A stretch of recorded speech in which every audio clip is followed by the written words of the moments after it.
Thou comes to use thy tongue, thy story quickly.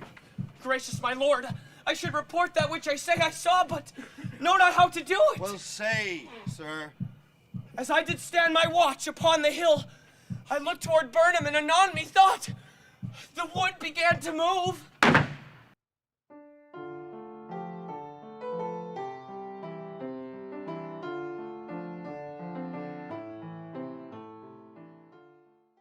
I think our first show cost $800. I mean, it was really like very low budget when we were working, and we didn't want having actually no money to stop us. So it was very much sort of, you know, what could this cardboard box become?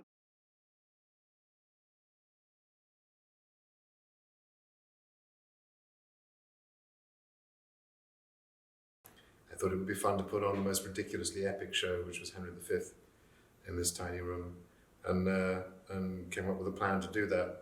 And then I went and bought a copy of the play, and it was like, oh, it's amazing, because it says, you know, you have to use your imagination to piece out all the imperfections, and it actually lends itself to a very imaginative production. And we had to come up with a name for the company, so we thought Independent Shakespeare Company sounded like something you should have heard of. So we just did that. We weren't really expecting to do another production after that. It was just to do this one, but we got kind of hooked.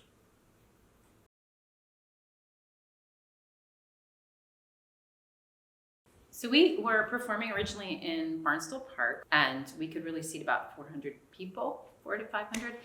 And so at the time, what we had to do was take reservations. But, you know, 4 or 5 years later, it was getting, you know, we couldn't grow beyond that because the park had limited parking, limited, eventually we moved to a place where it really could only hold 450 people. And there was no way to sustain that, so we were becoming a nuisance. And so the city council district, Tom LeBonge at the time said, oh, you guys need to go to Griffith Park. And I think we were a little reluctant to start with, but you know, we knew we had to grow somehow. And I thought, wow, maybe if we go there, we'd be able to play to 600 or 700 people a night. And I remember the first production we did there was Othello. And the first night at Othello in Griffith Park, there were under 100 people. And we were so horrified that we'd made this terrible mistake, because at Barnstable, 100 people looks pretty good. But in Griffith Park, it looked so tiny. But fortunately, by the end of that season, the audience had found us again, and more people had found us, and we've been able to kind of build back the audience, so that by the end of the season, we were pretty confident it was a good move. But then the next year it doubled, and then the year after that it doubled again, and then we weren't playing to 600 people on a Thursday or a Friday we were playing to, and then on a Saturday or Sunday it was, you know, sometimes over 2,000. So yeah, we were quite stunned by how big it grew so quickly.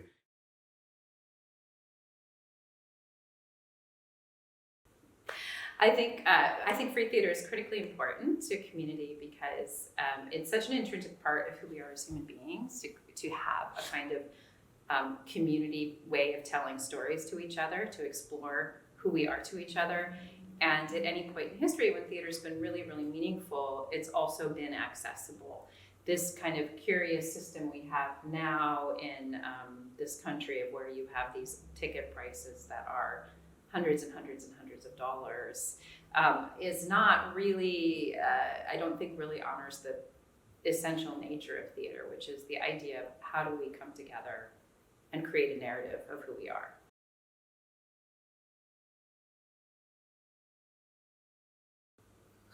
It's the best material there is. I mean, I don't think you even have to make a case for that. It's like, it's just historically is, and it's, you know, it's wonderful stuff to work with as an actor or as a director. I mean, there's, you know, I think the reason that he survived in a way that his contemporaries didn't is that he really sort of addresses the universal areas of the human experience. So, you know, he talks about love, jealousy, ambition, all of those things which haven't changed in 400 years.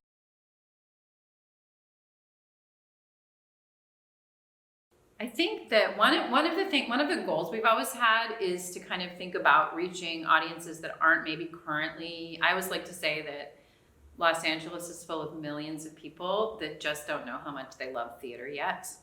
And we've really spent a lot of time trying to focus on how to reach people that don't consider themselves theater goers. And so I think that our audience has become progressively more and more like that. So we progressively have more and more people who are coming because a friend said, hey, I know this will be fun, you should come, versus necessarily people looking for what's a play I can see that night. And that really aligns with one of our goals, which is to kind of build out people, welcome more and more people into the theater going community.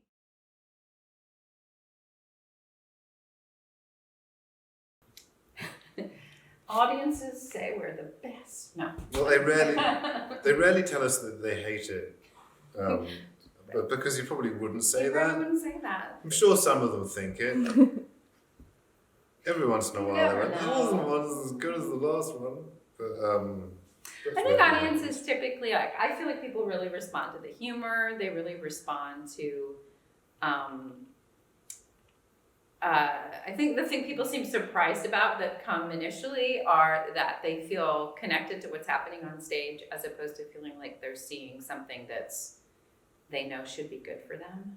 But yeah, I think often the reaction is that they weren't expecting that they would be able to follow the story. Yeah. And That's the best reaction. Like I feel like when people say that, I'm so excited. Yeah, it's When like, I wasn't expecting I would understand. I wasn't expecting I would have fun. I brought my 10-year-old and I thought he would just sit there on his cell phone the whole time, but he didn't.